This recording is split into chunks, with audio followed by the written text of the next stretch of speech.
Peggy 18.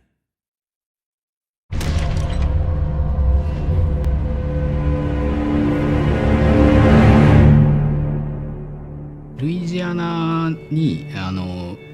舞台設定をしたのは南部ゴシック映画みたいなところがすごくやっぱりゲームのコンセプトと合ってるかなっていうところがあったので、そういうところの調査から入って、よくGoogle で見たりとかしてで、この辺の雰囲気がいいねみたいな話はしてたんですけどで、やっぱちょっと実際見てみないと雰囲気だとかそういうところがわからないなっていうところと本当にこの雰囲気ロケーションがゲームで使えるのかっていうところをやっぱり一度確認したくなったのでそれをちょっとお願いして、活かしてもらったっていうのがいきさつですと。でやっぱりその田舎の、ルイジアナみたいな田舎の、やっぱちょっと閉鎖的な空間みたいなところの、雰囲気がやっぱ合うと思ってるので実際行ってみてそこまで田舎という感じではなかったんですけれども建物だとかそのプランテーションハウスって言われる建物だとかはやっぱり歴史があって今までのその洋館の綺麗な絵だったバイオみたいなところとはちょっと違う雰囲気でありながらバイオ的な、ドアの形だとか、そういったところがなんか雰囲気が合いそうだったんで、実際その辺の写真をたくさん撮って持って帰ってきてで、それを実際チームの人たちと共有した時にやっぱこれは合ってるんじゃないかっていうところがあったんで、タイトルとして実際これをじゃあ館の、アセットとして作ろうっていう風になったので、その後は今度は実際撮影する舞台みたいな人たちがルイジアナの方に行って、テクスチャーを撮ったりだとかあとは、実際僕らがロケーションで見てきた実際の建物だとかでフォトスキャンできるものとかそういうものを撮影してきてでそれをそのままゲームに取り入れるっていうところをしているので、僕たちがこうルイジアナで作りたいとか、ここがゲームに合うんじゃないかっていうものはほぼ、イメージに近い状態でゲームに実装されるっていうことが実現できたっていうところなので、取材っていうのはすごく意義があったのかなというふうに思います。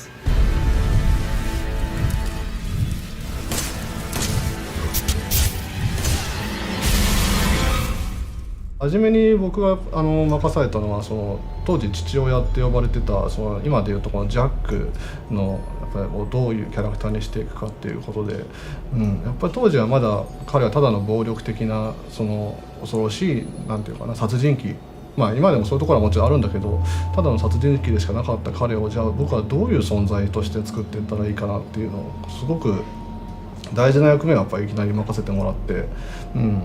それに対してその今の彼のなんていうかなジャックのすごく二面性があるところだったりその一家の主家長としての父親としてのジャックをつけていったりとかして、そういうその試行錯誤をしていったのがかなりプロジェクトの初期の段階ですごくその時はジャックってどうしていったらいいかなどんな人間にしていったらいいかなっていうのをもう何ヶ月もずっと一人でっていうかずっと悩んでた記憶がありますね。That gun is not going to work the way you think it will. やっぱりそのジャックを作る上でそのただのモンスターやっぱりその、タフでずっとプレイヤーを追跡するキャラっていうのは今までのシリーズでもいたんだけどやっぱり今回新しい存在としてジャックを作る上で彼が喋るっていうのはすごく大事なところだと思ったんですよね。で僕はやっぱり昔からスティーブン・キング好きだったからシャイニングっていうのがやっぱりすごくインスパイアのやっぱり元にあってあれってやっぱジャック・ニコルソンがジャック・トランスっていうキャラクターを演じてるんで両方ジャックなんですよね。でそこからやっぱりジャック・ベイカーって名前を付けたぐらい好きなんでやっぱりそれで今までのなんかバイオのモンスターとやっぱり一つ違うその人間なんだけどモンスターっていう2つの側面を持ったキャラがやっと作れたかなってのは思ってます。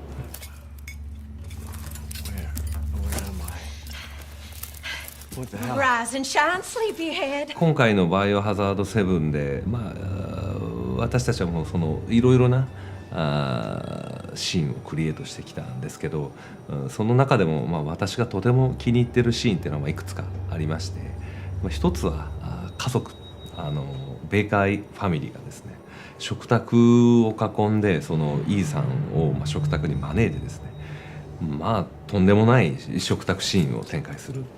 Eat it. It's good. Some bitch wasn't no good if it hit him. Lucas! あれは実は一度全て作り直してるんですね。最初に作ったシーンではもっと違ってて、ジャックとマーガレットが2人でもっとこう仲睦まじい夫婦の姿っていうところを描いてたんですけど、これはちょっとホラーとして全く方向性が違うんじゃないかっていうことで、それはディレクターの中西君も非常に合意してくれてですね、ディレクター自身がですね、実際にこういうシーンをやった方がいいんじゃないかっていうことでカメラを使ってですね、スタッフをこう役者にしてそのシーンを演じたことがあるんですね。それが非常に素晴らしくて、これはとてもいいシーンになりそうだ。で実際上がってきたシーンが皆さんゲームの中でご覧になった食卓のシーンです。本当に彼らの狂気っていうものが一発で分かるシーンなので、僕はあれが非常に気に入ってます。Oh shit! Oh shit! Oh shit! He's not eating it, Jack! He's not eating it! Shut the hell up, I made Marguerite! that for him! あのシーン自体は今言ったようなコンセプトを決めて、割と内容は作る時に僕たち自分たちで、プリビズでいいんですかね、言葉は実際に演技をしてカメラテストをするんですよね。割とあそこは実は結構シンプルだよな、すぐに作れたんですよ。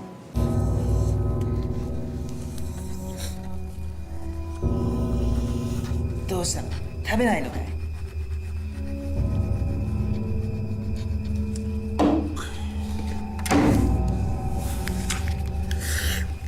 美味しいのに。好き嫌いは良くないぜおっさん。せっかくおふくろが腕によりをかけてよ。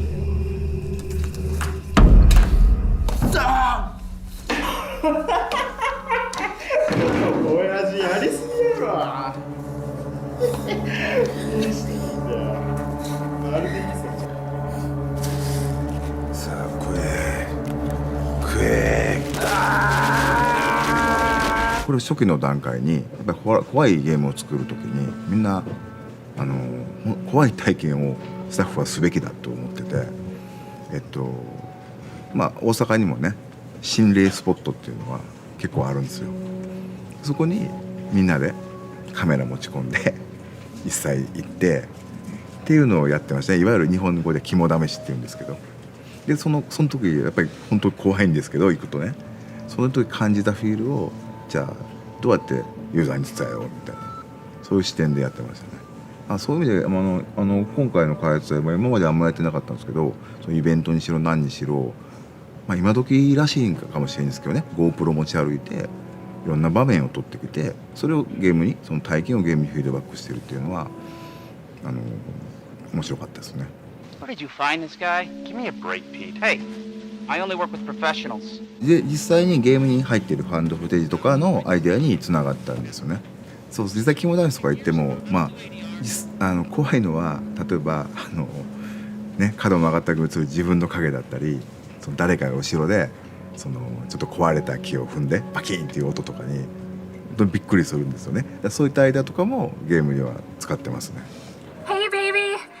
I just wanted to send a quick hello and I love you. Oh, good news. I'm gonna be coming home soon. Yay! Oh, I cannot wait to be done with this babysitting job and come home to my loving husband. それとですね、もう一つは、ミアが本当に、イーサンのことを大事に思ってるシーンなんですけど、捕まってるイーサンを助け出してですね、自分がそこに残ってイーサンを助けて送り出すシーンがあるんですね。あのシーンは非常にその人の愛情っていうものをう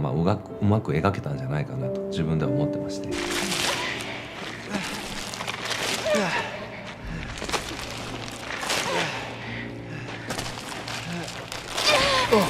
あのシーン自体はこのバイオハザード7が、ホラーの中でもいかに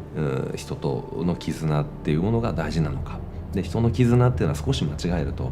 ベーカーファミリーみたいな狂気な世界も描いてしまうかもしれないけど、本質にあるのはああいう人と人を思う気持ちっていうのがあるんだよってことをすごく伝えたかったシーンなので、あれは自分の中ではとても気に入ってるシーンがあります。